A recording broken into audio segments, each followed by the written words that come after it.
минус жағын қарасаң, әрине жаңағы бесік қол жібердік, біз бүйттік, сөйттік, ол айтыла береді. Ал біз жеңдік, қалай?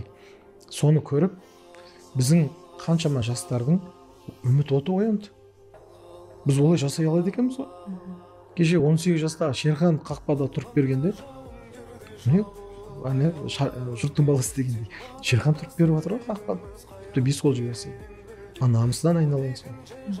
Керемет қой, қазақтың қара көз балдары. Қаншама біздің жастарға үміт отын берді. Бүкіл жаңағы болмайды мынандай деп жүрген қақпаларды бұзды ғой.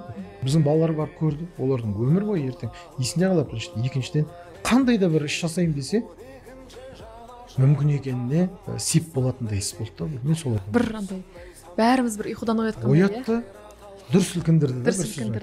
Солай көру керек бұны. Есепке, анандайға қарап керек жоқ, оған қарайтын уақыт келеді.